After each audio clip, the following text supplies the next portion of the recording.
Hello, everyone, and welcome to Season 2, Episode 7 of the No-Frills Teacher Podcast.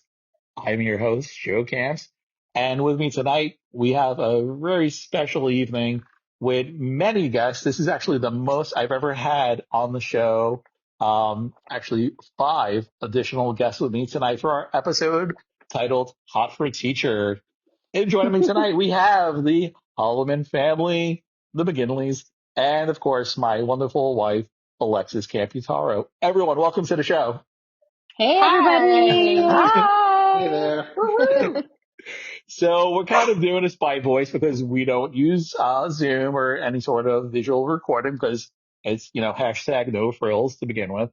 So kind of listen to voices, and let's start by going around and introducing ourselves. And ladies first, and I'll kind of say your name, and you can tell us a little bit about yourself, what you do in education, and then tell us how long you've been married to your husband, and hopefully they get the same years right.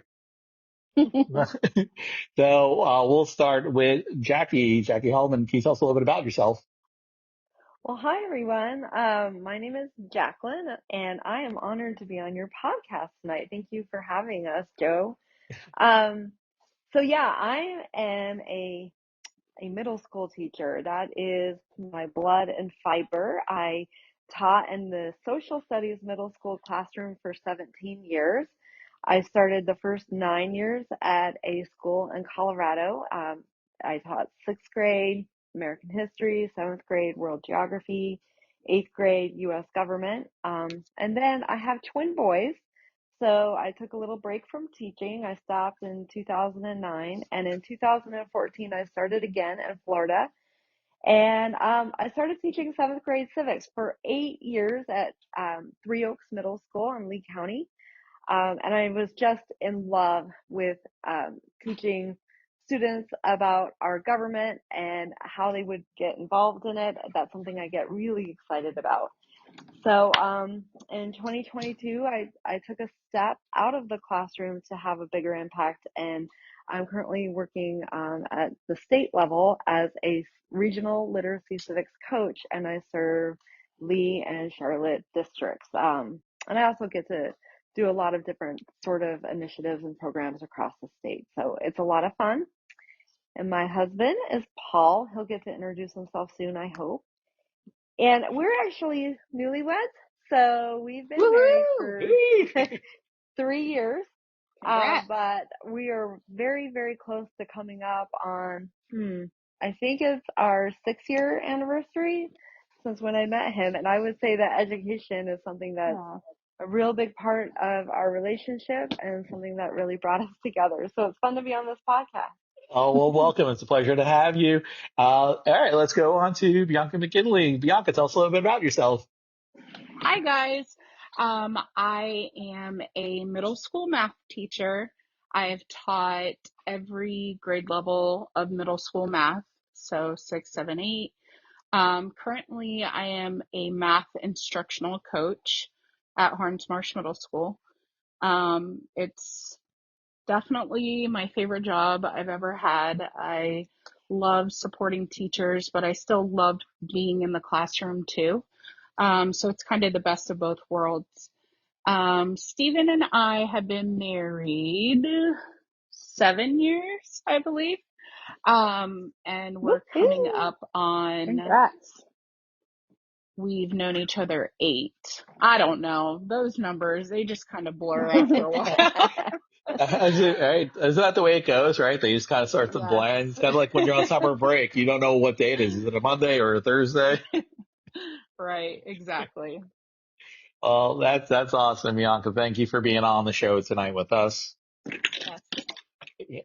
And I'm going to turn it over to my wife, Alexis Camputaro.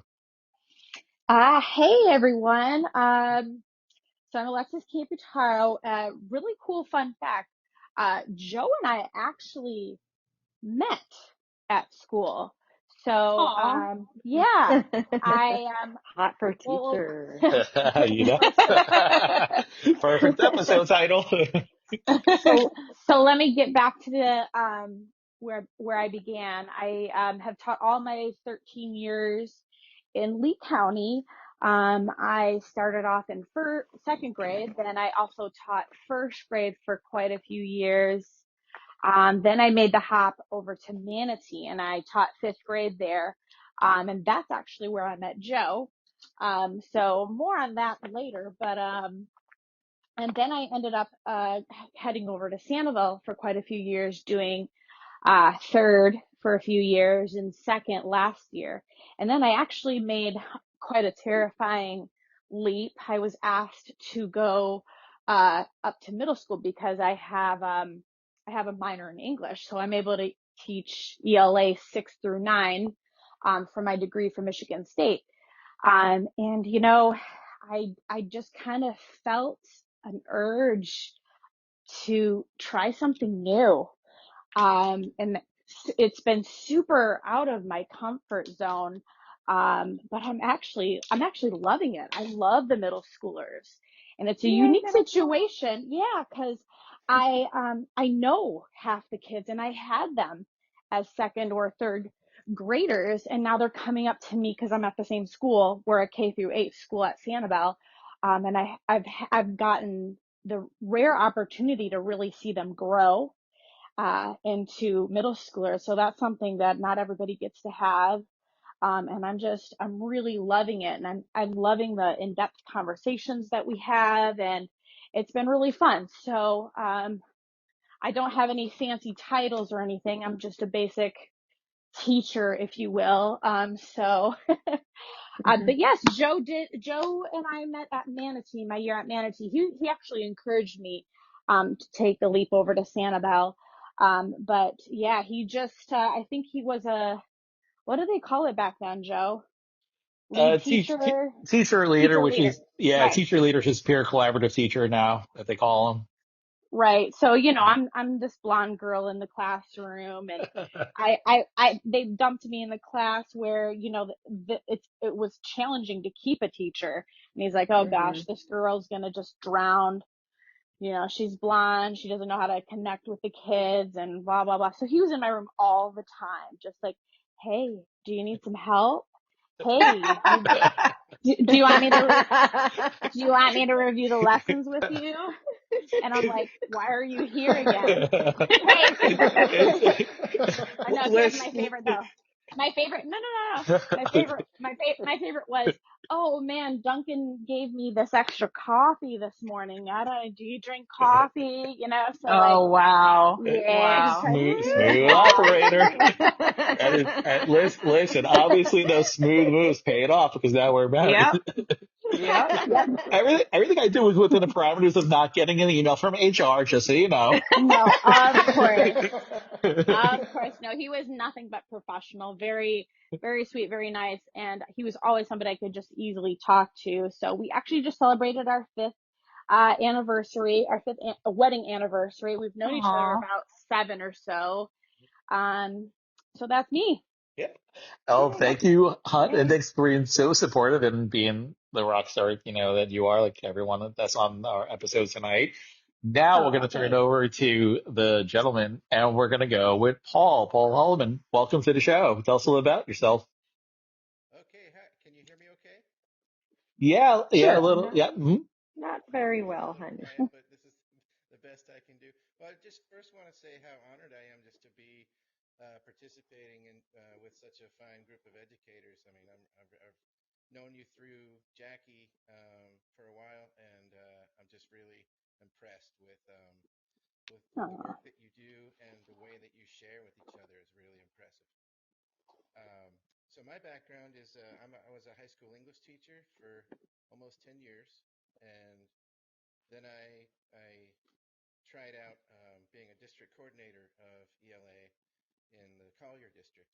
Did that for about 5 years, and loved the curriculum side of things, and was less of a fan of the bureaucratic side of things. So mhm. I found myself happily back in a school. I went to a middle school to check that out, and then quickly was picked up as a reading coach at another middle school. And then where I found myself for the last 7 years is at a technical college, which has Ooh. dual enrolled high school students and adult students. there and instructional designer, and I've been just ecstatic to be there the whole time. It's like I haven't felt stress since I got there, and so I work Awesome. my tail off, but it's just an amazing atmosphere, and you know the students are always engaged all the time. It's really a cool place. So Jackie and I met, um, I think in 2017 in December, was it? Right? Yes, sir. Um, Yep. and we we talked for hours the very first date we had about our teaching, and that really was our main connection. Was that we realized we both have a passion for teaching, and we just bounced ideas constantly, and we still do. So Hmm. it's been quite a journey together.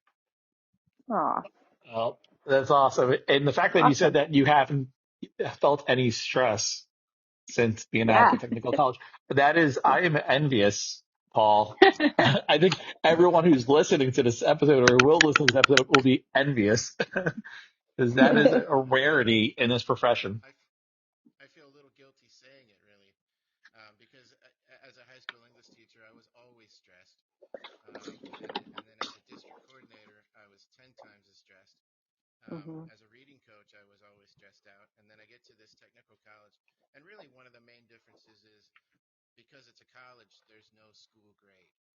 Mm. So we don't have to, meet that criteria that's just always looming in front of everyone.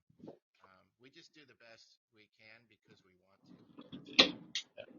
That's no, that's So that's we need to like that for everyone. hopefully we could get there one day, Paul. Hopefully that's wonderful, and just getting to know you over these past few years as well. Through Jackie, and just kind of just you guys are an amazing couple and an amazing pair of educators, and thank you for everything that you guys do for students and for teachers. Absolutely. Good to be here. Well, thank you. Welcome. All right, let's go ahead and we're going to introduce now Stephen McGinley. Stephen, tell us about yourself.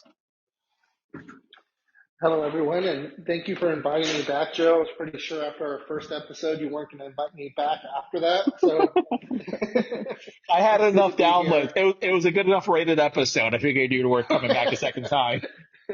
So I made the cut. That's good to know. I'm a middle school teacher. I think I'm in my 8th year of teaching. I'm blessed to work with my wife at the same middle school, so we both work at Harns Marsh Middle School.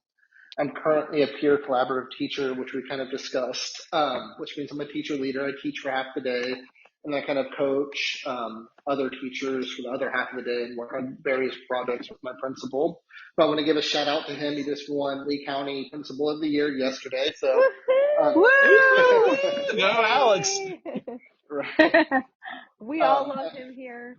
Yes. And so, unlike Bianca, I know that we have been married for 7 years, and we're approaching 8 in Ouch. January. Oh, bonus points. All right, Stephen. Well, we play to win here, so and I'll tell you, I'm not as smooth as Joe. Bianca and I didn't meet at school, but we did meet within, I think it was the first 2 or 3 months of me teaching. And that day we were supposed to go on our first date. We did our lockdown drill. And I taught 8th grade at the time, and all the kids had been, through lockdown drills, K through 8. They knew what was going on. Well, I thought it was a real lockdown. Oh. And I get all the kids in the corner, and slowly I hear boom, boom, boom. A couple doors down, it's getting closer and closer. I'm like, I'm going to have to save these kids. I don't know what to do.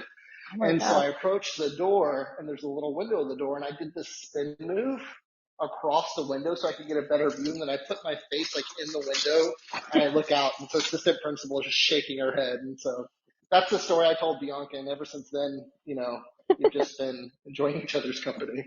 Mostly her making fun of me. Right. So it's crazy how our memories of things are different, but we'll go with that story. Wait, hold on a second, Bianca. You just opened that can of worms. Please elaborate. Please let us know your version. Well, he tells everyone he told his little spin move story and I was swept off my feet and that's just not how I recall it, but we'll go with that. That's it. I don't know if I'm hearing correctly, but I'm pretty positive that my wife is doing laundry as we do this I episode. heard it. Oh, shoot. Sorry, guys. Sorry. That's It's okay, okay. honey. Just gotta It's throw a quick load in.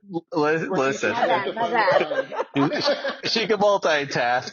Now, Dang it. clearly, Okay, I'm done. I'm done. see, that's okay. Alexis is a person that, has to unmute herself on Zoom. So, hey, it's okay. Listen, I can't just do one thing at a time. It doesn't work with my personality. I'm like, what else can I be doing? Like as a teacher, like as a teacher though, like how can I This is maximize my time? We all get 24 hours, and I find myself doing that at school and at home too. I don't know. Maybe it's just me. Maybe you guys are all just relaxing at home. I don't know. I, I don't, well, at least for myself, Alexis knows, and if you guys don't know, I'm a one-track mind kind of person. I'm terrible with hmm multitasking, and that I have to give my full attention to what I'm doing.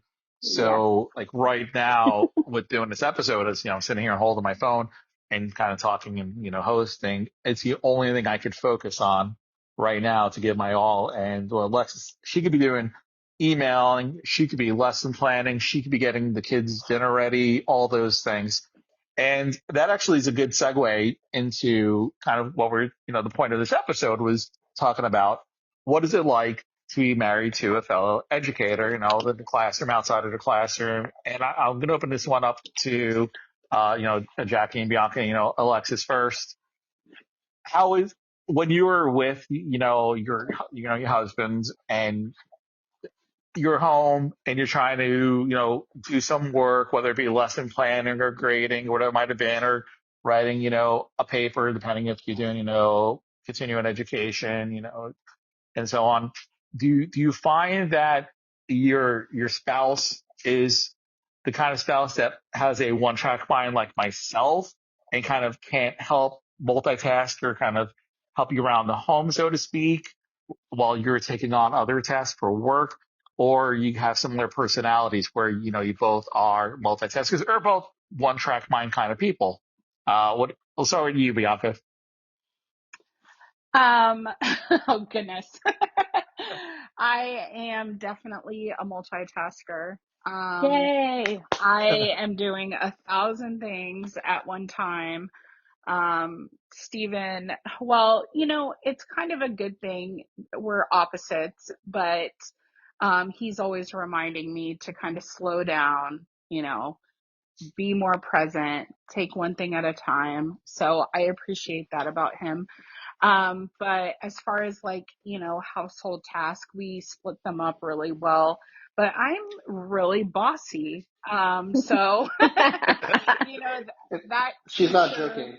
that I feel like that teachery side of me is just I'm used to delegating, hmm tasks or things like that. So I find myself like, hey, can you grab this and then do this?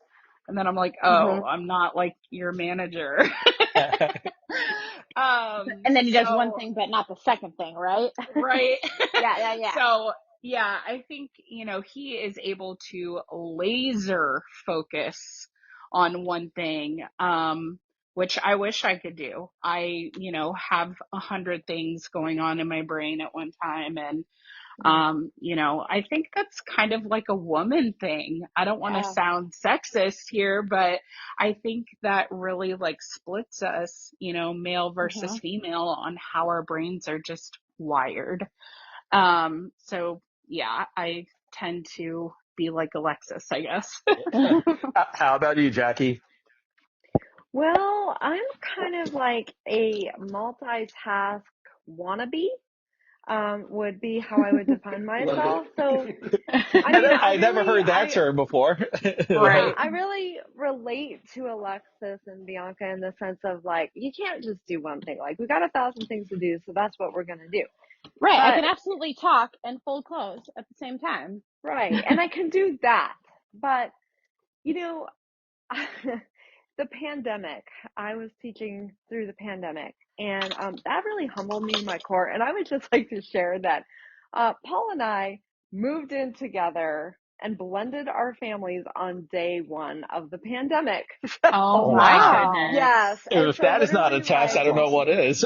literally we Wow. had spring break. Paul was in Collier. And so their spring break was a week before, and then Lee was spring break right after that. And right when our spring break started, it was announced in Collier and Lee, like, hey, we don't know how long this is going to go, but like, you know, we're closing school, we're shutting down. And then it was this whole thing, I'm sure you guys recall, when, you know, we had to really sit down and figure out how we were going to go online. And some of us obviously were doing better than others, depending on what we had already started organically in our classrooms. But anyhow, my story here is that Paul and I were like taking a really big step to move from living in our own places with our own children and moving in together. And literally, so here we are. I've got my two boys. That year they were in fourth grade. Paul had a seventh grade son living with us. And so my boys were doing asynchronous fourth grade learning with 1,000 links. And unfortunately, they didn't have as much experience going into Google Classroom. Zane was like full synchronous seventh grade. Like the teachers were Zooming with him 8 hours a day. Wow. Paul was home helping teachers because he was the coach for Lorenzo Walker. So he was helping teachers, like, you know, these are like welding teachers and teachers like, you know, cosmetology teachers. Like he's trying to help them to Oh, teach wow. virtually. So he's doing that constantly on Zooms. And here I am, like, I had Google Classroom down pretty well, but the Zooming and figuring out, you know, the whole idea of having like a model for an asynchronous course was nothing I had ever ventured into. And so I really wanted to be laser focused, and I needed to be to do a good job. And yet my son coming up to me several times within that, like, Mom, I don't understand this, what I'm trying to do. And I couldn't. The pandemic was a very testing time for me. And I just moved in with Paul, and I recall Paul stepping in several times and being like, you know what, you work right now. I'm going to help your kids. And then, you know, there was times where I recall me taking shifts with the kids and, you know, all three of them and Paul really sitting down and working. So that Yeah, that was most a time where I definitely. realized, oh, I'm not as much of a multitasker as I really wanted to be. And we had to kind of tag team during that season. But that's awesome that you guys, so like, that's the key, you know, like some days I tell Joe, like, okay, I've only got 30% in me. You're going to have to take that 70, you know, and then other days it's, you know, I can just sense it. And then, you know, I tend to step in more when he's, you know, feeling rushed or Mm-hmm. overwhelmed or he has an event to go to, because God knows he can only focus on one thing, right? Right. That's So, me. yeah. Have you heard of that book? I have not read it, but the title speaks to me enough that I don't even have to read the book because I already learned enough from reading the title. But it's called it's like something like 80% marriage, where it's like both, you know, it's not 50-50. It's like you both give it, you know, 80-80. And it's this idea. It's funny because for me, when I really think about marriage, especially marriage of educators, I think especially during the pandemic, it had to be 80-80. It just absolutely had to be for our survival during that time. It was intense. So now that kids go to school and, you know, things like that, it's been a lot better and a lot easier. Well, it does. It's a give and take, and I feel like, you know, as an educator, and we always say there's no tired like teacher tired, and Mm. now you have two teachers, two educators in the home. You're both exhausted, you know, to the max, Mm-hmm. and you know, like Alexis goes kind of above and beyond as always. That's kind of her personality. But I But feel not like, always, you know, but you too. I've had a lot going on. I've had like, gosh, in the past couple of years, I've had 2 heart surgeries. I've had Wow. 2, you know, and both kids were C-sections, and that threw me. And when the pandemic started for me, Joey was just about to start daycare, my very first baby. So that was like crazy too. So now suddenly I am home, which was wonderful, but like I had to find a way to juggle back to work too with a newborn. So, Joe, it's been great how we can, really complement each other when we need it. Yeah. And you definitely need that, like that, as an educator, I think everyone here could agree that you got to kind of pick up the slack, so to speak, or kind of support one another, because and sometimes things take precedent. Like if you have an event for school or something that you have a deadline that you need to take care of, yes, you have your family you want to take care of, your partner, spouse, children, if you have all those things. But sometimes things need your immediate attention, I feel, Mhm. with uh, curriculum nights or, student-led conference or turning in, Mhm. dissertation, whatever it may be that you have to do. And you got to look at your partner and go, I really need help with this, or I need to remove myself and kind of just sit Mm-hmm. in my room, my office, whatever, if you have, and focus on your work, what you need to do. And your partner kind of picks it up. Now, kind of moving on, and this question kind of for everyone, but I'm going to actually pick on Stephen for this one. Okay, Stephen? But then everyone else could feel free to chime in. Sure. Being married to an educator, so I listen, I'll be honest that so Oh Alexis boy. and I, yeah, so Alexis and I both taught, we met at Manatee Elementary in Lee County, Florida. And then she went to Sanibel, then I followed her to Sanibel after she had went there. And we spent 5 years. And I just this year left Sanibel to go to Tanglewood Elementary in Fort Myers, which was a big decision to leave, being together and all that. But we spend most of our days, and maybe you could relate with Bianca working at the same school. We would vent about our days. And that was our commute home, Mm-hmm. was kind of like she was my sounding board. I was hers, although it seemed like she was more of my sounding board because it seemed like I did more of the complaining than she did. Well, I But knew because I knew all your kids. well, that's what I'm kind of That's getting at. And yeah. so do you feel that having a partner who is an educator or an education finds things more relatable to what you have, what you're experiencing or your stress or frustrations versus say, if you were with somebody who was not an educator, like Bianca, Paul, they get it, so to speak, or Mm-hmm. you feel that it's a case of, well, listen, I've had kids drive me crazy and up the wall all day as well, or I had, a nasty parent email or meeting with my administrator that didn't go so hot. And I don't want to hear it. I got my own stuff going on in my life. But what do you think, Stephen? How does it feel, especially working with somebody, at the same school?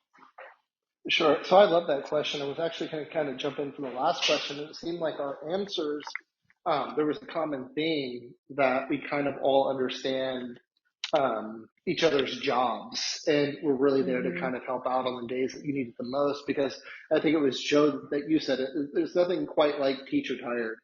And I think that just, all of us being teachers and our spouses being teachers, we're able to kind of understand like, okay, well, let me pick up the slack here. Maybe I drive home for work, or maybe I make dinner, or, clean the kitchen or whatever it is because they have something else going on. So I absolutely think that, uh, it is a lot more relatable working with your spouse. But I'll tell you that at one point when I had moved to the district, that was the first time we had not worked at the same school. And I remember I got off, 30 minutes or an hour prior to Bianca. And so I would get off, and a lot of times she would call me kind of to vent and just talk about the day. And she was driving from Lehigh to Cape Coral in rush hour traffic. And Oh. so that venting / tell me about your day lasted about an hour every day. And so once I returned to the school, we kind of established this 5-minute rule where we kind of like vent when we need to. And so when we get to about the gates, leaving the school or onto the main road, that's usually when we try to kind of like, cut it down a little bit. But I love working with her. I think it's awesome to be able to have somebody to talk to and to understand what's going on with you. My brother works there as well, and so it's, he's there as well, which adds another dynamic to it. But I will say, this year's been interesting because our principal had a great idea to put all of the coaches in the same office. And so our desks face up against each other. And, I've come pretty close to being divorced, I think, a few times this year. That sounds familiar. There was one day where, so we've got a mini fridge with a microwave, and that's right by my desk, which is by my trash can. And so she would bring her lunches. She was bringing these kind of microwavable meals for a little while or whatever. And she would microwave her lunch, and then she'd put the big box in my trash can. So every time I went to put something in the trash can, it would kind of tip over because the box didn't fit all the way in there. And I remember one day saying, "Hey, please don't get mad at me." And another coach was in there. I was like, please don't take this the wrong way. And I just see Allie looking at me like, "You should not say what you're about to say." And I was like, could you please throw your trash away in your trash can? That's awesome. Yeah. Well, You it's get a just bigger funny, trash can. right? Well, it's funny because, moments like that make me think like I would never say something like that to a coworker. You know what I mean? Like you would never say, put your trash in your own trash can. But it's like, your spouse, it's, a little bit different where you catch yourself kind of saying like ridiculous things. But I think that talking about the venting thing, I was laughing because I feel like when he was at the district, I just wanted to fill him in, like on every single detail.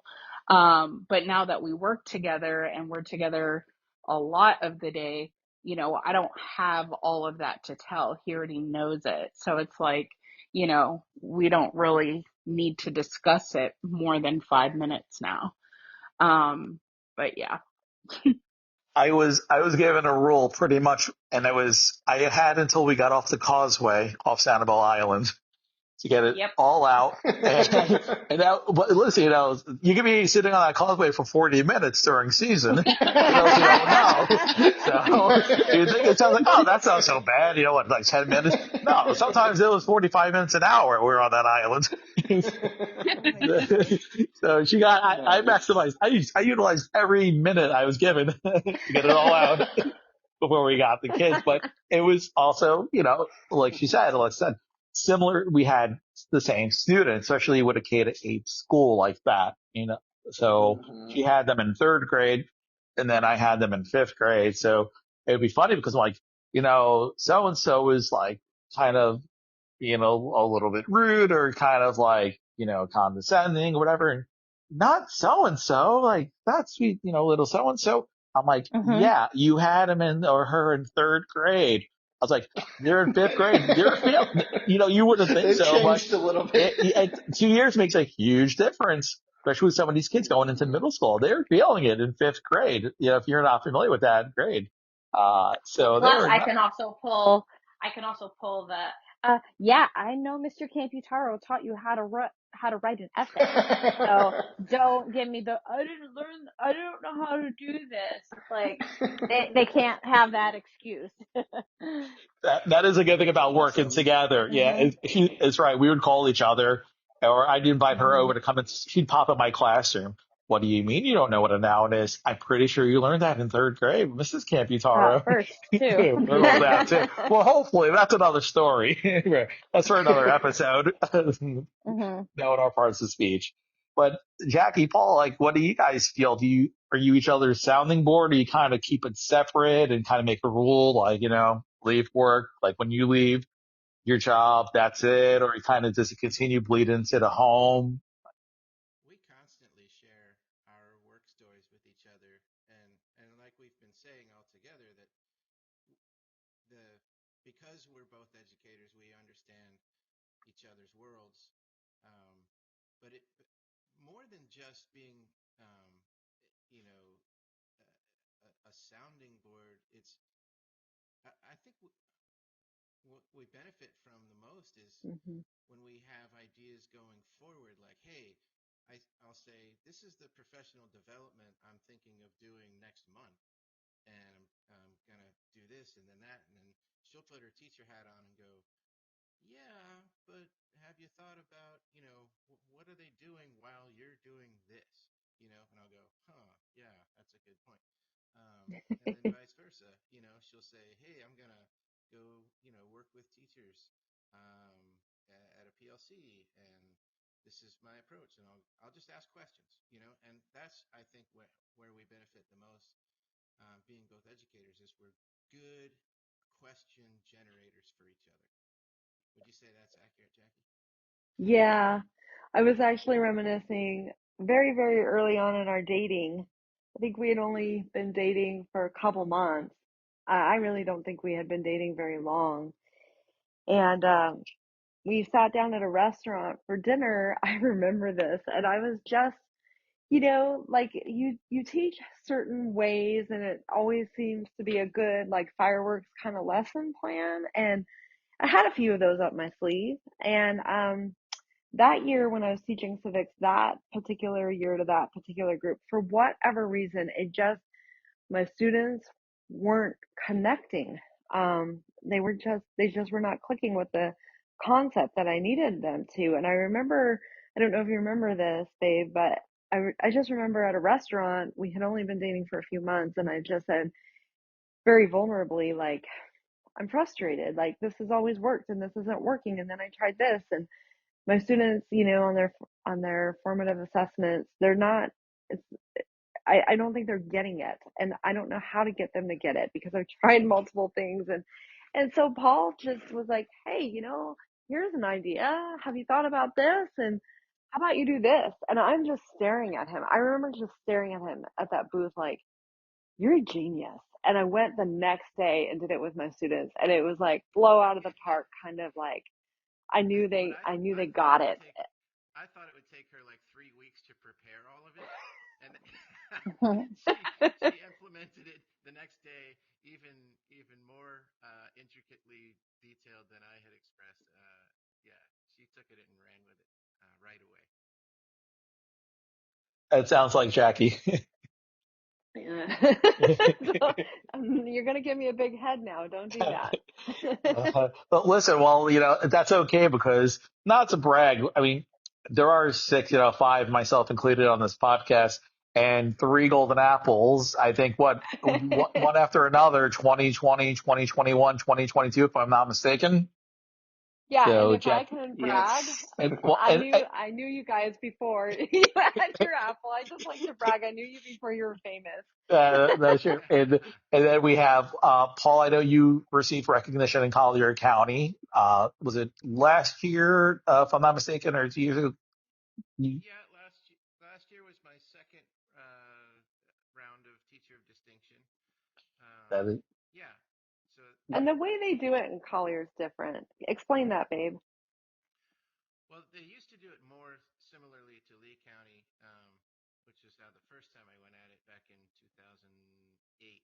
But now Collier, every single school principal selects one of their teachers or coaches to be their teacher of distinction. So um, it is every single school will have one, um, and then the contest begins with the observations. And even the observations, though, are you're only going to have 3 to maybe 4 times you're observed, and you know the schedule ahead of time. So what you're doing is you're telling the committee, this is my specialty, this is my magic mojo, this is what I bring to my community as an educator, and they come to see you shine. Um, so it's very different than how it used to be, and how it still is in Lee County. Yeah. That's pretty interesting. Yeah. hmm Yeah, it sounds Can you imagine you're used that? to that. Oh, no. Hey, well, Stephen could talk about Teacher of the Year. Stephen, why don't you tell us what you were recognized for this past year? So I think maybe for the next couple of weeks, maybe a month, I'm still currently the School District of Lee County Teacher of the Year. It was really fun or interesting, I guess, to go through both the Golden Apple process and the Teacher of the Year process. And honestly, they were pretty much completely different. With the Golden Apple process, I think a lot of that kind of hinged on the classroom observations from 12 different community members, whereas with Teacher of the Year, it was more about your responses for student impact and achievement. and writing, and then the interviews as well. And so, I guess I've been blessed to be able to kind of demonstrate my ability through both of those different avenues. Which is well deserved, as everyone, on the podcast tonight, with the recognition, Alexis, I will brag on her. So Alexis last year was a Foundation for Lee County Public Schools Golden Apple Teacher of Distinction. So very proud of her as well. Awesome. Not And quite on the team yet, guys, but I'm working on it. this might be this might be the year. I have a good feeling for her. This might be the year. So we'll see in a couple of weeks. Woo! Maybe. I think we need to see Alexis and Bianca both kind of represent Lee County for Golden Apple this year. Absolutely. Bianca's going for it for her first time. So. You are awesome. Well, if she's like you, she'll get it the first time. Unlike, Jackie got it her first time, right, Jack? Yep, If I'm not mistaken. it's right in there. Right in there. And then Steven gets it his first time. It only took me 4 tries to get mine. So I always joke about it. Yes. That is that. I was persistent. And I think they eventually said, we're not going to get rid of this guy anytime soon if we don't give him an apple. So, so I always joke with people, I'm like, they just felt sorry. At this point, it was a pity apple, I call it. Like, let's move on. Poor guy won't give up. So, so there we are. So I got to get Bianca, best of luck. So going for it. Thank Good you. to see you. And Alexis is going for it too. So hopefully you get to be on those McDonald's tray liners like Steven and Jackie and myself and I. That's the ultimate goal, actually. That's all I care about is the McDonald's liner. That's it. If I got, it's the best. it really is. Karen and I will be at McDonald's painting on our face in ketchup. So I love it. That's awesome. So support soundboard. I love what Paul had said about sharing ideas, and kind of being inspired. And that's really insightful to say that because it's true. As much as we kind of say, we'll vent about our day or, if you're sharing the kids, things like that, we do bounce ideas off each other as well. I say Alexis and I, and especially with how do you approach it, or even with talking to a parent, perhaps, or handling a sticky situation, if you will, where it's like, well, sometimes you need a different perspective on it. And I feel like being married to a fellow educator, that does help me become an even better educator myself. Would you guys agree with that? Absolutely. 100%. I was going to say, Stephen and I do the exact same thing. If I get whatever awards in the future, it's directly because of him. I have literally learned everything I know about education from him. So, it is incredible to be able to have those discussions and, when you're stuck somewhere, you're like, what can I do? And they're there, to really pick you up and back you up. So yeah, it is a really cool dynamic. One thing I'll add to that, I think she's just a great teacher, even without anything that I've done to help support her. But she grew up in the classroom. Her mom was a Golden Apple teacher in Hendry County. And I think, how long was it, 28 years or 29 years that she taught? She ended up 29. retiring at 29 after getting breast cancer. But what's interesting, when I was in Orlando over the summer for the State Teacher of the Year gala, they told us, we will have people sitting in this room in 10 years, and they're going to say it was because of the teacher they had in their lives, and that teacher is going to be you. And what was interesting is there was a teacher of the year from Hendry County that was one of Bianca's mom's former students, and the first thing they asked us to do is describe, what makes a great teacher, list 3 reasons why, and Estella had wrote the 3 reasons why and put Bianca's mom's name on there. And so Bianca's definitely, learned a lot growing up in her mom's classroom, being a teacher's kid and learning the tricks of the trade there as well. So she's really just turned into an absolutely amazing teacher, to where I kind of lean on now to learn how I can continue to grow and get better with the kids, communication, all sorts of different stuff. That's remarkable. And hey, it's true. Like, I feel when you say you're inspired by other people, and I personally, I felt that way the first time I went to the Golden Apple Banquet here in Lee County. And you listen to the recipients and they kind of, they give their speech and you leave inspired. Like, wow, like Yes. I want to be that person when I grow up. And, Mm-hmm. so to speak. And every year, even after, receiving it, Golden Apple myself, that going, Stephen year a year and everything like that. And then after you sit there and you listen and you're moved and, inspired. I'm inspired to this day. Every time I leave, I leave recharged, if you will, where, Yeah. or especially being around like-minded educators, I feel that are passionate about, students and, passionate about, student achievement, student well-being, you name it, just, the overall, general welfare of, students and education, current state of education. And I leave these things and I'm like, wow, like I'm on low because it's a long year and I'm burnt out, but then I'm renewed and inspired and I finish the year strong, you know. So Yeah. I think that does definitely happen. That's awesome. Yeah. So I thought it'd be fun at this point in the episode if you guys are up for playing a little game. You guys down for a game? Yep. All right, we're playing it anyway. Absolutely. Yeah, yeah. Don't all try to don't all jump in at once. I'm gonna just assume that you guys are also on mute and you said yeah enthusiastically, but you didn't realize. Woo, Yeah, yeah. but it was because you forgot to unmute yourself, but you really were screaming yeah into your microphones. So I was just trying to figure out if I was sleeping on the couch tonight or not. well, I'll go easy We'll on see. you. We'll see. It depends on your answers because we are going to play. That's a terrible drum roll, but I'll add sound effects later. We're going to play the Newlywed Game, Teacher Edition. Woo. Woo! So we're going to do, once again, this is called the No-Frills Podcast for a reason because I have, no money, no budget. I'm a teacher, so nothing fancy here.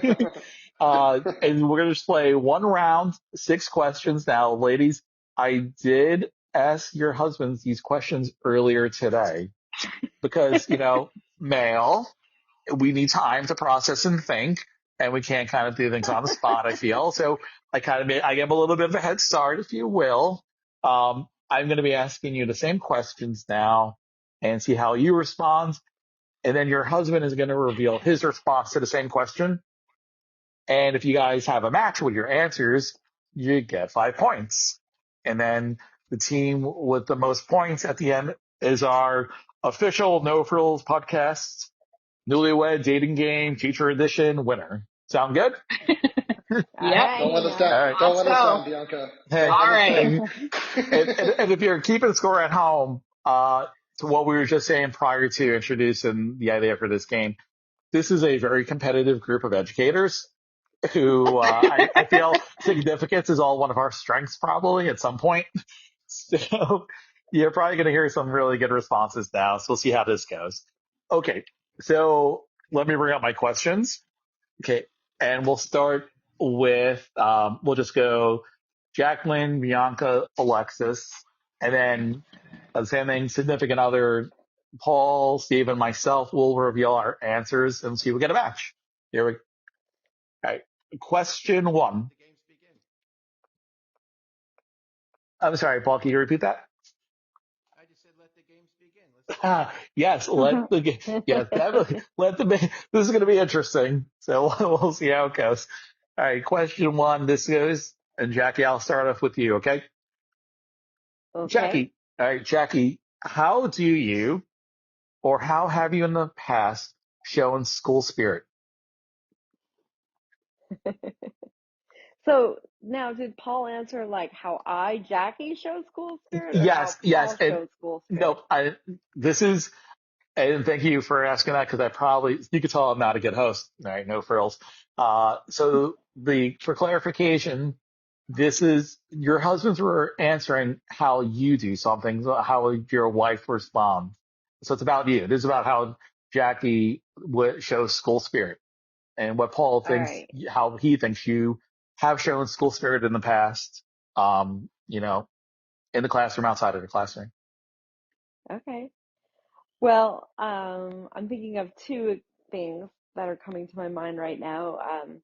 A couple years ago around Thanksgiving, I was trying to get kids to either bring in canned foods or raise money so that we could provide Thanksgiving dinners for families that didn't have them. And I didn't really set this ahead of time, but my students kind of blew me away as they usually did, where they would just always go above and beyond and surprise me as to how much they would want to help. And somehow my classes, which without me initiating this at all, started a race of raising money to buy Thanksgiving meals. And between all of my classes together, I think they raised over $400 within a week. It was insane. And so when we got back from Thanksgiving break, I dressed like a chicken the whole day with a laminated sign pinned to me that said, "My students raised over $400, so I'm wearing a chicken suit."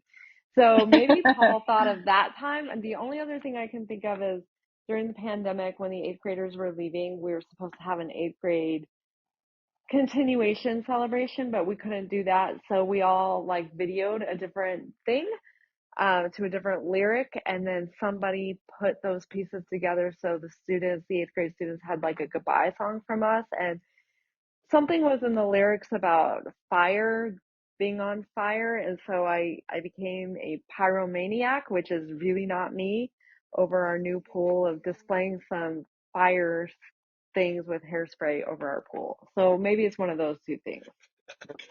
Okay, Paul, go ahead. And why don't you share with Jackie and the rest of us what you said? So I didn't recall the chicken suit. I do now, but what I referenced was how during the COVID pandemic shutdown, it was hard to get students to show up. Ham With face the girl. scheduled Zoom calls. So she would give them a teaser ahead of time and say, "Hey, when you show up next week, you're going to get a special surprise." And so the first one, or maybe not the first one, but uh, the craziest one was she emulated this viral YouTube video called Ham Face Girl. Ham So face girl. she took a piece of sliced ham and put it on her face and cut out eye holes Oh and my a mouth. gosh. And she spoke Nice. to her students. She's like, "I'm ham face girl." Wow. I scared my students. Joe, maybe that'd be a good teaser for advertising the No Frills podcast. We'll send that video your way and you can post it. Yes, I'll put that on Instagram on the page. Yeah. And so the last one, the final Zoom was she was like, "All right, I'm gonna light something on fire." So she took a can of hairspray and she was scared that she was gonna actually burn the house down. So she like stood next to the swimming pool and then lit she lit a lighter and then sprayed the hairspray and there was fire over the pool and all the I was holding like the laptop showing the camera at it and so it definitely engaged the students. I wouldn't say it was a campus wide thing, but it was definitely a way that she showed a hell of a lot of spirit and got those kids to keep showing up. That's awesome. So well, you get points along for Ham Face Girl, just so you know, playing this game. But I also caught Pyromaniac in there somewhere along the lines with using hairspray, and I think that is wild and awesome. So the judges say, which is just me, that's a match. So with the Awesome. COVID, so 5 points awarded to the Holman family. All right. Right. Nicely done. Okay, Bianca, same question. How do you show school spirit, or how have you in the past? Um, I think Stephen is going to talk about the time we were raising money for the school. Kids were like, I don't even remember, were somehow voted to be able to pie their teachers. And I was there helping with the event. It somehow turned into me pieing Stephen in the face. and everyone got super into it, and they were like scooping the like gross pie off the ground back into my pan, and I was just like going at Steven with this nasty, dirty pie. So I think that's what he said, but I'm not sure. All right, Steven, I'm go not ahead. sure if any of you guys have a therapist, because I buried that memory deep in my brain. Mental health is covered through Lee County. I might be calling the hotline. Yeah, she was picking up pies that had been all over the floor, making her own pie out of it, and then just slamming it in my face and my hair. So So jealous. I didn't. So I talked about our first Fridays. And so what we do is Oh, the first Friday of every month, we invite the staff, the community members, and we display student work throughout the media center. We have like our culinary students cook breakfast for the staff and community members. We'll have student performances. And so that's kind of where I was going with it. But honestly, I wish I probably would have thought about the pie and some. oh, you went the sweet route. That's Steven for you. Yeah.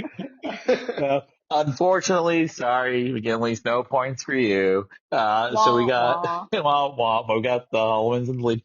Okay, Alexis, how do you think I answered you show school spirit, or how have you in the past? Well, there's two things that come to mind. First of all, I can't beat ham face girl, but I don't think anyone can. I'm just still in awe over that. Like, I wish I could be that kind of a teacher for real. Anyways, Well, you want to be a so golden apple. Time to put some No. on your face. Good point. Some meat on your face, woman. Okay. So all of us regular teachers over here probably wouldn't put ham on our face. No, but gosh, he's either going to talk about Grinchmas, which I just love the Grinch Who Stole Christmas. And when I was doing third grade, it morphed into like an activity, into a day, into like the whole week. So like it was huge.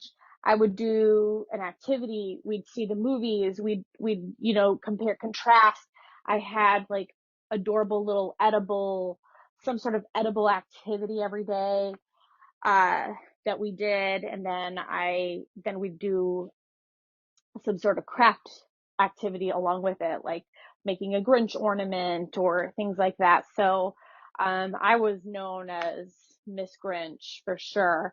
And actually, it's kind of funny. I have a sixth grader this year who literally petitioned that we bring that to middle school. And she wrote down all the reasons why she thought it should be all week long and all the activities that we could do. And it was actually quite impressive. Like, oh, we could talk about theme, and we could talk about, character trait development. And it was quite That's impressive. really cool. Yeah. I love that. And that's the best thing about being a teacher, is that when they remember that you made something fun. Like, I don't I just want kids to leave me with, I love to learn. I love education. I love coming into that room, so off on a tangent, but he'll either mention that, or when I was pregnant with Evie, was it Evie or Joey? I can't remember. It was around, so it must have been Joey. Must have been Joey, because I had Evie in September. So for Thanksgiving, when I was pregnant with Evie, I didn't dress like a turkey, but I did get a giant feathered boa, and I found this like baby chick or whatever, and I printed it out, and I like taped it to my giant belly. And for the turkey trot, I did like a little lap around the track. I remember that. Oh. So, well, I went with Grinchmas. Okay, cool. That's what, Grinch that's what you're known for, is her thing. And so the kids had her in third grade, and she did Grinchmas, and that's kind of like she became like the Grinchmas queen. So much, in fact, that we personally keep Hobby Lobby in business during Christmas season. Yes. Especially every season, they come out. I don't know how, but they come out Hmm. with more Grinch stuff, It's and always they new. they Always. almost we almost went Nice. bankrupt last year buying Grinch stuff Hmm. at Hobby Lobby. No joke. Uh, Yep. and so they came up to fifth grade, and they had me, and the only decoration I put out every year, I have a Charlie Brown. Scrooge. Yeah, I have a Charlie Brown Christmas tree that I'm very proud of. And I put it out there. I said it's literally, replica of a Charlie Brown Christmas tree.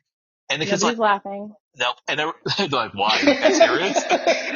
Yes. No, they're just hanging on to every word actually, no, they are so amazed that this is Hmm. that I have this, that they're just hanging on to every word I'm saying right now. Yes. Hmm. So Well, I was they, just thinking about the time my principal told me I sounded like Charlie Brown's teacher. that's awesome. The kids Wah, wah, probably think wah, I wah. sound like that. So they were like, well, Mr. Camputaro, where are the rest of your decorations? I'm like, what do you mean? This is it. I'm like, don't compare me to Mrs. Camputaro. Like, that's a whole different level. So to hear that they wanted to bring it back to middle school, she told me about the other day. I love that. So, yep, Grinchmas, I know you well, honey. And I know our bank Yay. account well. So yes, Grinchmas it is. All right. So we got let's see. Joe, Okay, I have to ask. what's up? Joe, I have to ask. Where did you log your responses? Oh, Oh, I was thinking you the know, same thing too, it's funny, Paul. and you know what? Well, I promise, I swear, honor system, and it was funny as you were all answering these No, for questions. real. Yeah, no, as you were answering, swear to God, as you were answering the questions, it's funny. I thought you could tell we all think alike because I'm like, oh crap, I'm like, how are they going to know that I'm being honest with my responses right now? Literally, I swear to God, I Yep. thought that, as apparently you Stephen thought that too.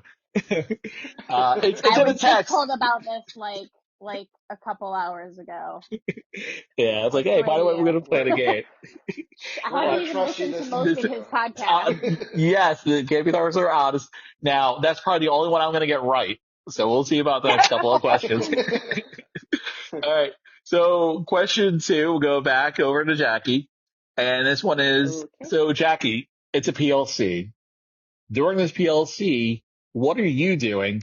Are you front and center taking notes? Are you sitting in the corner checking your email? Or are you sitting closest to the door, waiting to sneak out? Or something completely different from those three options?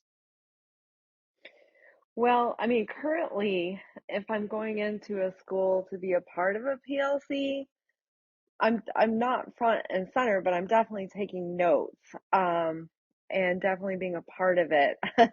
Um, but when I was teaching in the classroom, I was always front and center taking notes. And I always wanted to be a part of things. That's how I met Stephen, was through the leading and learning within civics. This is something that I just have always really cared about, being highly involved. Paul, what do you say?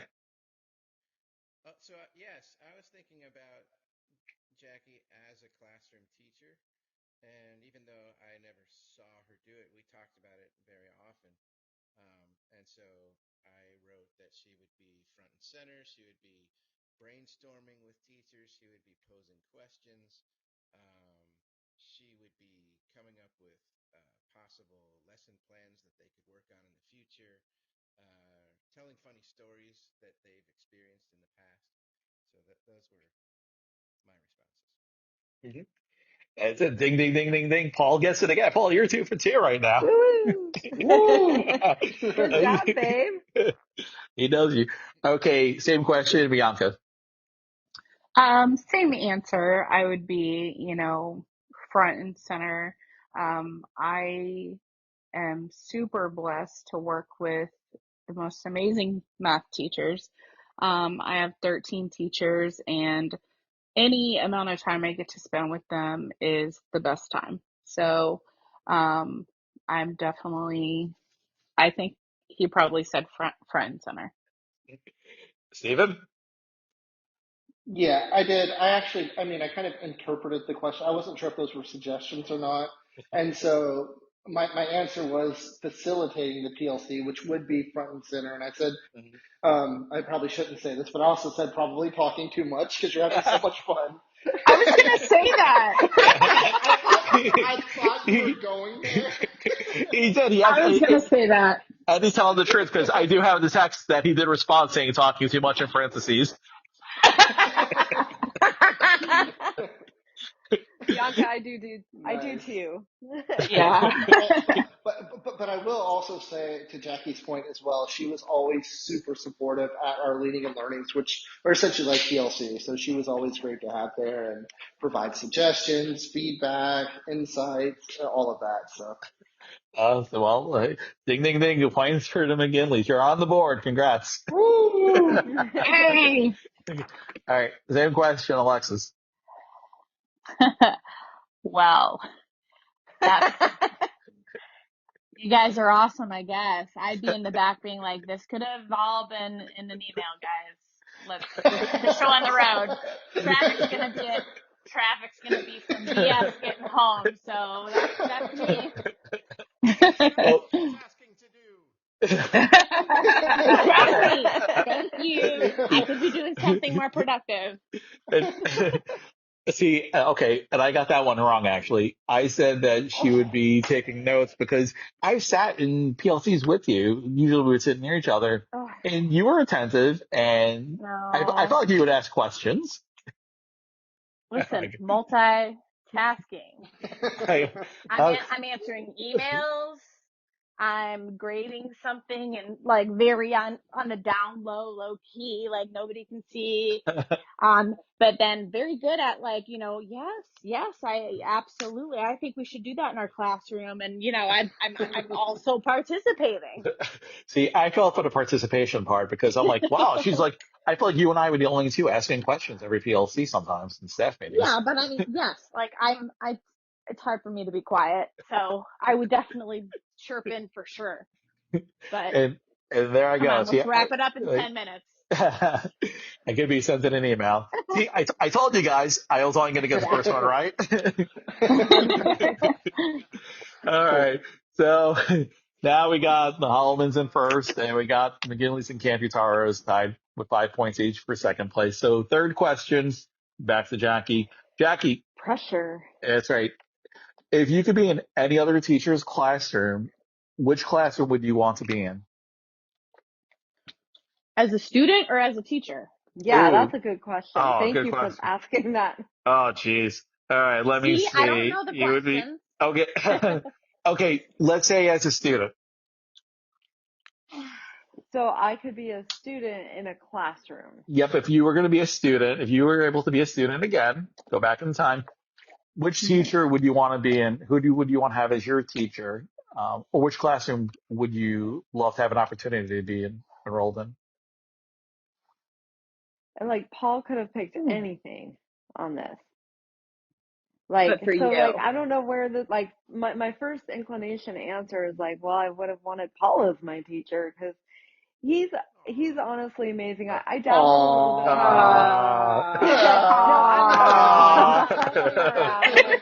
bit. Newlywed. I dabbled around a little bit in Collier for a little bit professionally, and it was just the most hilarious thing because no matter where I went, he taught at Golden Gate High School, he taught at 2 different middle schools, or he coached there, he worked in the district.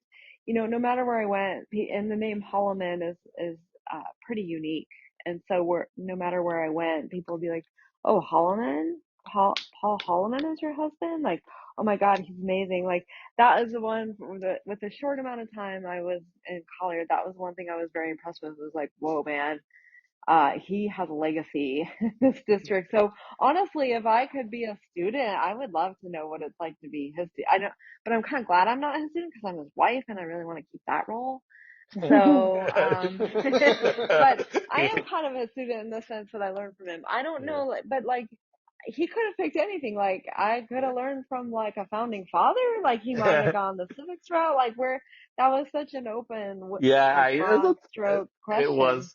Well, I should probably say somebody that is currently alive and Oh, Possibly somebody that's in your circle. Let's narrow it down. Somebody in your circle that you have connections to or know. okay.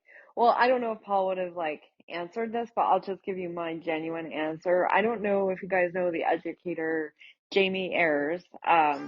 She's Oh yeah. she's a golden apple teacher, but I got the privilege to walk into her classroom because I was making a visit to Oasis Middle School. And okay, first of all, this woman has taught all the grade levels. Like she's done it all, and she's the most heart first. No offense, because we're all heart first teachers, but she's insanely heart first. And I walked into her classroom. I did for 5 minutes. I walked into her classroom, and it was unbelievable. I just cannot explain to you the feeling that I had in her classroom. And I did come home to Paul and I said, oh my gosh, I want to go back to 8th grade and I want Jamie to be my ELA teacher. So that's what my guess is. Paul, what was your answer? Well, so first of all, you win 5 points in my heart. That's smoother than any pickup line I ever had. Saying that you would love to be in my classroom, but I did actually say Jamie Ayers, who is another Golden Apple teacher as well. I just thought of her, and I know that how much he respects her work, and you would love to just be an ELA student in her classroom. Yeah.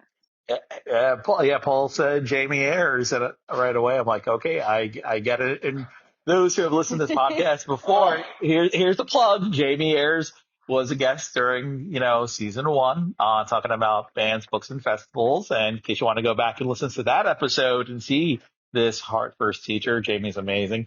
Paul, holy cow, 3 for 3, you're killing it, man. Oh, I think we need an He instant gave a big replay hint on that one. It Yeah. could have been like, I don't know, I want a founding father to teach him. Like, I'm a civics geek. Like, so you have to give a big of a hint on to the other ladies. Oh, okay. Well, That's Bianca, a broad stroke that was, but question. as soon as I narrowed it down, you got clarification, and you said Jamie Ayers, I started smiling because I'm like, yes, I'm like, this guy, like, Paul's killing it. I'm like, damn it, Paul. Okay, so somebody in your life, some sort of connection you have, you're a student, who would you want to be as a student in their classroom? This is an interesting question. I'm not sure what Steven said, but if he was thinking most recently, hopefully he was, our culinary arts teacher at Harns Marsh, Jen Bollinger, she is incredible. Previously she taught math for years and years and years. She was a coach. She's had a ton of roles. But she is now our culinary arts teacher, and I go in there all the time just to watch, everything. She holds contests for her kids. She has judges. It's so creative and just organized. It's amazing. And so I was telling him the other day, like, I wish I were a student again. I would be her student. Because I think back to when I was in middle school, our electives were horrible. Like, we didn't have any good electives. And now our kids have all these awesome things: culinary arts, orchestra, chorus, guitar, like all these crazy things, dance. So that's what I would say. I think I have a problem with competition because I thought that was a really long-winded response for a wrong answer. Aww. Well, he did get her as a marshmallow, but go ahead, Steven. Yeah. So I will say that you're definitely going to get at least +1 viewers to this podcast when I show Andy Kerner that Aw. you can. Yes, Andy. Well, oh gosh. So I mean, anyone on my math team, Andy Kerner, incredible math teacher, Kristen Fanning, Janet Bernard. I mean, any of those teachers I would have loved to have. But unfortunately, Yeah. there's going to be a lot of people losing to more Harns Martians because we just have so many incredible educators. It's hard to chase. You guys really do. I'm That's like, geez. awesome. I'm like, is there going to be another Harns Marsh teacher, Harns Marsh Middle teacher in the running for Teacher of the Year? Should I get a friggin' chance for once? Will you guys not be in the running anymore? We're going for the 3-peat. Sick. You guys are killing me at that school. Jeez. Yeah, okay. So how about you, Alexis? Somebody in your life, if you could be a student again, whose classroom would you be in? Oh, I would probably pick Melissa Holland. Yes. I think you would all want to be Yeah. in Melissa's class at some point, right? I mean, the amount of energy and effort and attention to detail that she puts into her classroom transformations just looks so awesome as a child and so exhausting as a teacher. Like I look Mhm. at that and I'm like, how can she maintain that? Mhm. And when I first saw like what she did, I'm like, oh, maybe that's just for a golden apple. But no, like that's truly her, and she truly is every day. I mean, I've never seen her teach, but like I see what she puts up on Facebook, and she lives, breathes, eats teaching, and it just looks fun. So I would pick Yeah. her. And as a coworker of Melissa's now at Tanglewood Elementary School, I've seen her with her students in action. Same thing, because I can only see what she would share on social media with the transformations and things Mhm. like that. It was amazing in the videos, but like actually seeing her in action with the kids working and quality of work, what they're doing. I walk back to my classroom and I kind of like, oh man, I got to really step it up after Mhm. being in Melissa's room. So. But actually, no, it's funny. I said your Aunt Terry Shop, because Ah, see, but you I had her. had Yeah, her. I know. And I was thinking you had her Yeah. already. You were her student at one point, but Mhm. I know Mhm. how much you look up to her and respect her as an educator, and, Mhm. the type of education you received with her. Um, and that Mhm. was what, high school, correct? No, she was eighth grade ELA. Okay. Eighth And grade. I had some amazing high school ELA teachers too. Mrs. Richardson and Mrs. Ray. I don't know if they'll ever listen to your podcast, but I had phenomenal ELA teachers, and yeah, they were great. But no, I mean, Melissa takes me back to the core essence of being a kid and having that initial excitement of learning. So, yes, I mean, my Aunt Terry started my love of ELA, and I guess maybe that's why I eventually ended up right there where she is. Mhm. Um, but Yeah. yeah, you're wrong, Okay. hun. Sorry. Sorry. All I know is this. Listen, Stephen, we got to make up some ground. We got to gain some ground Oh on all man, this. I Dude, Because I gotta know. go to bed. yeah, because I got Wrap my this score. up. Listen, we got 3 more to go, and it's Are 15 you to serious? 5. Yeah, six Oh more no, minutes. Yeah, we'll be Joe. this is Oh a my lightning round. God, Joe. I did tell Okay. Stephen this Lightning round. episode. I told Stephen this would be about 40 minutes this podcast, and I made a joke about it going past an hour if I had Melissa, and we're approaching like an Oh hour my and a gosh. half. So I'll Well, wrap this one up. I have an idea on how we can kill two birds with one stone real quick. Sure. We can speed it up and give ourselves a better shot if you can just kind of remove Paul and Jackie real quick. True. Yeah. Okay. All right. So here we go. Question for Jackie. Lesson plans are due. Are you finishing them after the due date? They're late. Are you doing them the night before while watching Netflix? Or lesson plans, they were done weeks ago. Well, I think Let's what just do this Paul would super quick. say, yeah, I think Paul would say that I had them done weeks ago, but the truth is I'm just getting it done the night before. Okay. Paul? Okay, pretty close. I said completed several days before the due date. Oh, I know. That's a tough one. I think Stephen and I Just, desperately need points, so I'm going to be on the fence with that one. That's fair. Yeah. So, because Jackie said usually the night before. That's what I'm going with. Yep. Uh, that's right. How about you, Bianca? I would say night before watching Netflix. That's what I put. Good job. He did, yay, Yay! woo, yo, McGinley. Okay, and I'd say Alexis did hers a few days Night before they before. did. You said the day before? I would thought you did like a week before, a week in advance. All right.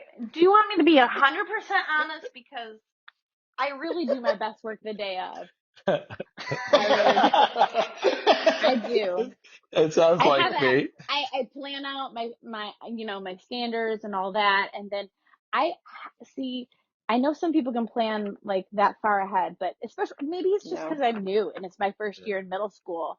I'm still really feeling it out, but like I really don't know how the pacing will go with each, new type of standard or concept being addressed. So like something I might think takes one day would take one day takes three, or maybe I planned 2 days for this and it took them half of a period. So I am lucky to have my prep in the Oh, morning. So a lot of the times I'm finalizing things that day. So oh, no to now, everything. now, all I know is now we're down. It's 15, 10, 5. So, all right. Question 5. Back to Jackie. Jackie, the holidays are approaching. It's time for that staff potluck. Are you the kind of person that would never touch the food, only eat the food that's store bought, or you take your chances on the cleanliness of your colleagues' kitchens? I take the chances on the cleanliness of the colleagues' kitchens. How about you, Paul? What did you say? I said that she would eat a little bit of every single item, and then she would go around the room and compliment every colleague on Yep. their wonderful food. Aww. That You guys sounds are like adorable. Jackie. Yeah, I Okay. could not refuse anyone's food because that's how I show love. I'm taking in their love. That's fine. All right, Bianca, same question. I'm all up in the potluck. There is no way there's going to be a potluck without me there. Ding, ding, Bianca, why ding. are we not best friends? And Okay. I said the same thing. Yeah, Steven, yeah, that's true. Steven did say the same thing. Uh, and Alexis? Yeah, same. I'm all up in it all. And then I'm probably going back for seconds. Yes. Maybe bringing a plate home even. I don't know. she is. Alexis, that's, that's my response to that. So we're different in that regard. So Alexis is, she'll eat the food and all that, and then, then some with, great leftovers, blah, blah, blah.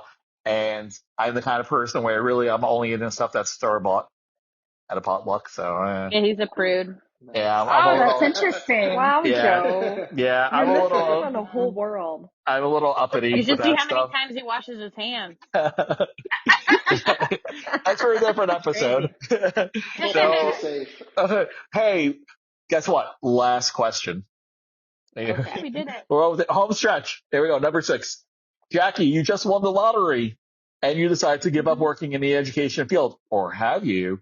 What would you do if you were a lotto winner? Well, probably not leaving education because Paul and I had this conversation about taking the lotto winnings, and we've talked about the school that we want to design, and it would be like there would be a school probably south of the equator, but somewhere near the time zone, and it would be a partnership school here, and we have this whole vision and this whole dream. That's another podcast, but yeah, so I think the winnings would be used for us to design our dream school. I'm so glad you said that. I got it wrong, but I'm so glad you said that.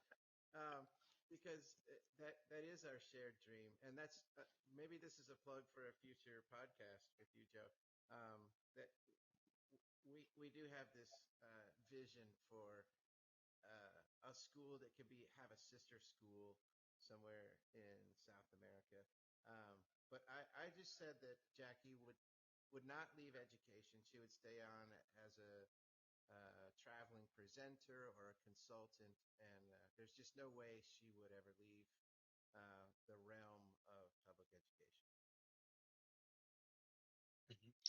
Yeah, and I can see it out with you, Jackie, staying in the education field. Okay, Bianca, same question. You win the lottery. What is Bianca doing after she wins the lotto? Bianca, I just want you to know that we need this to tie for the lead, okay? So no pressure, but there's a little bit of pressure. Well, it's mostly on you. Like, you should have chose the right thing. Trust your heart. I would say that I am definitely staying in the classroom. If I'm not messing with kids or, just being ridiculous in a classroom, then I'm not having fun. So I would stay. All right. Thanks a lot, Joe, for having me on your podcast. I'm definitely sleeping on the couch tonight. I will say that I thought education was out of the realm of possibility, and so it's been a very long year for us, and so I put nothing. What'd you put? You would do nothing. Nothing. And that was his literal What response. do you mean? He said Nothing. What does that nothing. mean? Nothing. Oh my goodness. That's not even a response. I would do nothing.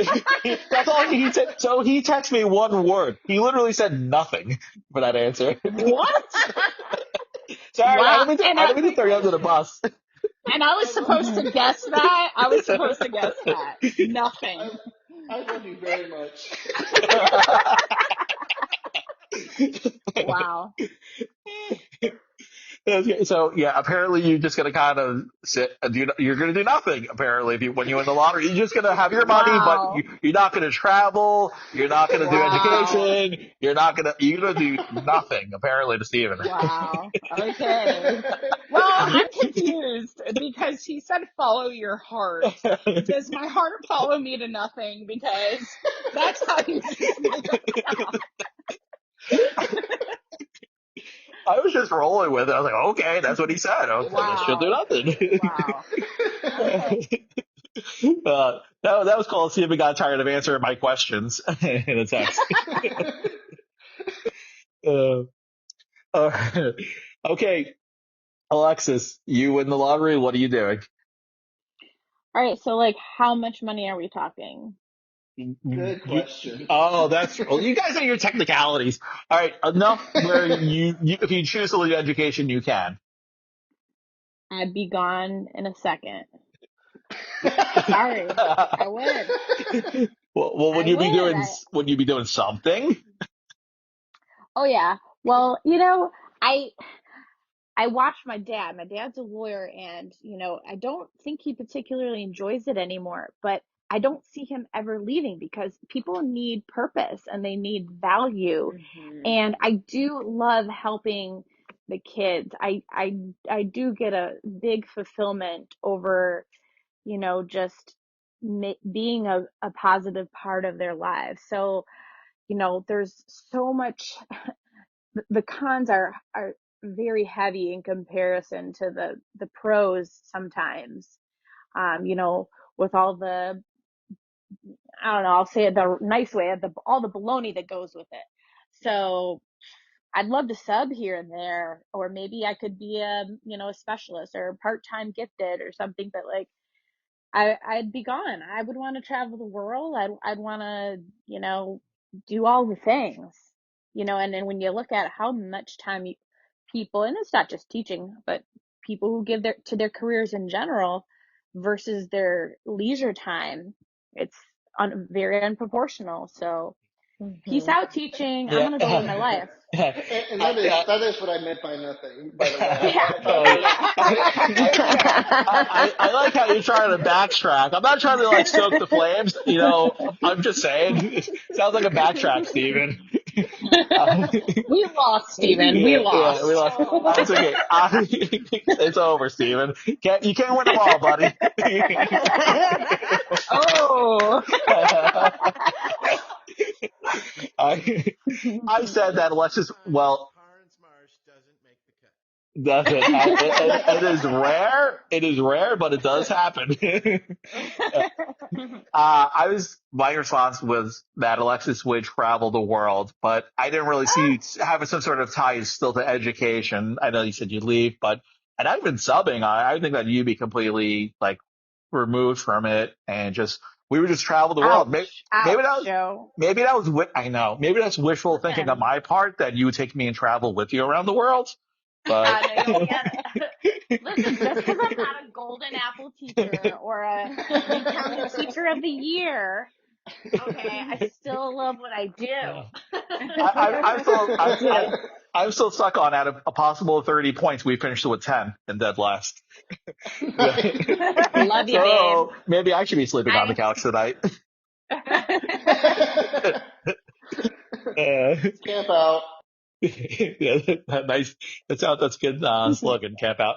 Well, that's it. We're reaching that 90-minute mark, which is a record for me. And you guys are probably all exhausted too. Woo!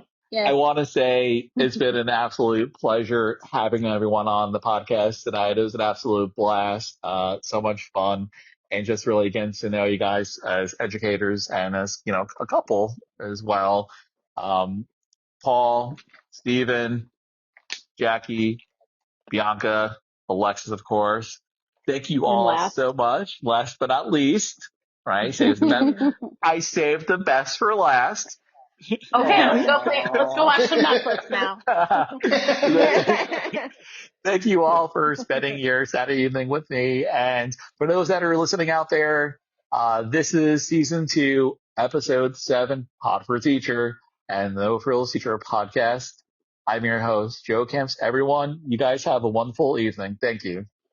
Thank you.